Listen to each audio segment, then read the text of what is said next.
Aujourd'hui, on va parler du REER et des CELI. C'est quoi la différence entre ces deux bêtes-là? Puis en même temps, on va peut-être briser 2-3 mythes, surtout avec le REER. Fait que premièrement, on va commencer avec le plus facile, le CELI. C'est quoi ça, un CELI? Ça le dit, c'est un compte d'épargne libre d'impôt. Ça, dans le fond, tout l'argent que tu mets dedans, donc l'argent déjà imposé, tout l'intérêt qu'il va faire, le rendement qu'il va faire, c'est libre d'impôt. Tu peux retirer et prendre ça comme tu veux. Il faut faire attention parce que si, par exemple, tu as le droit de mettre 7 000 cette année, fait que tu as 18 ans, tu as juste le droit de mettre 7 000. Si tu viens retirer 4 000 de ton 7 000, ben tu viens de t'enlever le droit de remettre ce 4 000-là pendant l'année. Ça, c'est quelque chose que pas beaucoup de gens savent. Par contre, l'autre année d'après, tu as le droit de le remettre. Ça se reset, cette affaire-là. Mais pendant la même année, si tu ne veux pas être pénalisé, il faut faire attention. Si ton droit de 5 000, c'est 5 000, puis que tu as mis 5 000 dedans, tu viens retirer 4 000, remets ton 4 000 dedans, tu n'as pas le droit de faire ça. Tu vas être pénalisé pour ça. On a le fameux REER. Puis là, j'entends déjà du monde faire comme « Ah, c'est de la chenoute un REER, parce que tu mets ton argent là-dedans, tu n'as plus le droit d'y toucher. » C'est complètement faux. En fait, il y a certains placements, comme par exemple des CPG. Un CPG, c'est quoi? Un CPG, c'est un compte avec un terme d'investissement. Ça veut dire que tu peux le mettre, tu peux avoir des termes 1 an, tu peux avoir des termes 5 ans, des termes 10 ans. Fait que si tu prends un terme 5 ans, pendant 5 ans, tu ne peux pas retirer ton argent de ton CPG.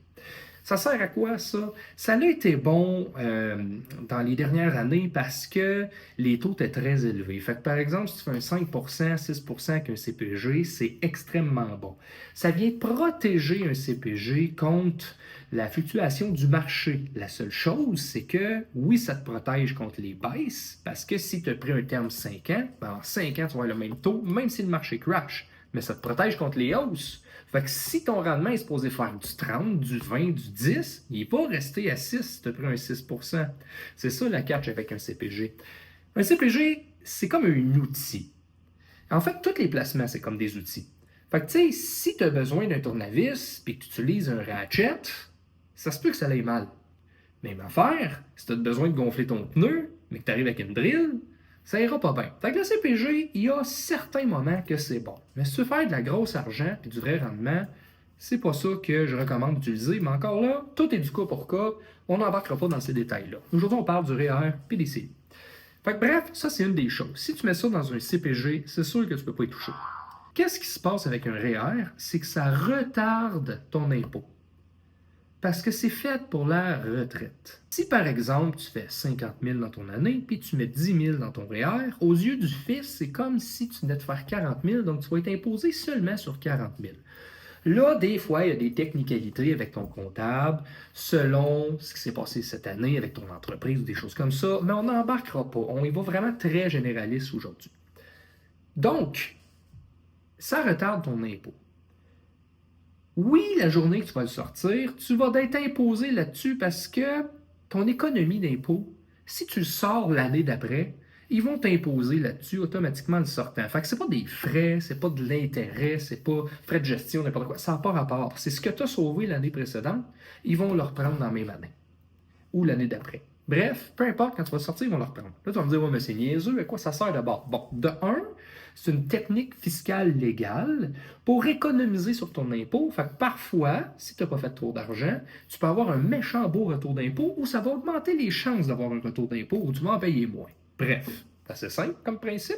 La chose, c'est, normalement, c'est utilisé pour la retraite. Oui, tu peux rapper pour une maison puis des affaires de même, mais mettons qu'on reste sur la base de à quoi ça sert. Quand tu vas arriver à ta retraite, généralement, les gens vont faire moins que quand ils travaillent. Fait que je sais pas, moi, tu fais 50 000, tu fais 100 000 par année. Quand tu vas arriver à ta retraite, fort probablement, tu vas avoir besoin de moins pour vivre. Là, j'en entends déjà dire, ouais, mais moi, je veux voir. On n'est pas là. On fait quelque chose de très généraliste dans le commun des mortels. Donc, tu arrives à ta retraite, tu fais moins de salaire, puis en plus, ton REER, tu ne le sors pas d'un coup parce qu'on va le transformer en rente. Fait qu'un FER ou FRV, des choses comme ça, selon c'est quoi les placements que tu as. Fait qu'on le transforme en rente, puis tu vas te faire une paye avec ça. Mais tu ne le sors pas d'une shot. Fait que tu vas t'imposer juste sur ce qui sort. Fait que si tu as du lousse en masse, tu peux mettre ta rente au mois. Parce qu'en plus, elle continue à faire de l'intérêt comme quand elle était placée. Fait que c'est super pratique pour ça. Fait qu'en réalité, tu vas économiser toute ton imposition que tu as faite Puis plus tard, quand tu vas sortir, tu vas être moins imposé parce que techniquement, tu fais moins de revenus rendu à ta retraite. Techniquement. Là, on peut mêler à tout ça un petit bonus, le CELI-AP. C'est tout nouveau, cette petite bête-là. C'est un mélange un peu de CELI puis de REER. L'affaire qui est cool, c'est que si tu n'as pas été propriétaire dans les 5 dernières années, c'est 4 plus 1 qu'on appelle, mais bref, on va rester simple. Mettons dans les 5 dernières années, tu peux mettre ça dans un CELI-AP. Sinon, tu n'as pas le droit à ça, tu vas être obligé d'utiliser un REER avec un wrap normal. Donc, qu'est-ce qui se passe avec ça? C'est que le CELI-AP, tu mets ton argent là-dedans, ça fait retarder ton impôt comme un REER. Mais ça ne fait pas juste le retarder. Techniquement, ça l'efface. Pourquoi? Quand que tu vas utiliser ton CELI-AP pour acheter ta maison, au lieu de wrapper comme avec un REER, que tu as 15 ans pour rembourser ce que tu as pris dans ton REER pour ne pas te le faire imposer, un CELI-AP, salut, bonsoir, tu as mis ta mise de fonds, fini, on n'en parle plus, pas obligé de le rembourser. En fait, tu le rembourses juste pas. Fait que ce que tu as sauvé en imposition, puis les retours que tu as eus, que tu as remis dans ton CELI-AP, par exemple, c'est tout à toi, libre d'impôt, les rendements, tout, même si tu le sors, tu achètes ta maison, salut, bonsoir, c'est réglé, tu t'en sauves. Fait que les grosses différences entre ces 3 placements-là, c'est ça. Si jamais tu as des questions, tu aimerais en savoir plus, gêne-toi pas. Oui, il existe des technicalités plus poussées dans ces types de placements-là, mais là, je les keep simple la chose aujourd'hui. Fait que si tu as des questions, moi, Max Stevens, je suis conseiller en sécurité financière. Ça va me faire plaisir de t'aider, de répondre à tes questions. Les rencontres ou me contacter, c'est totalement gratuit, jamais de surprise.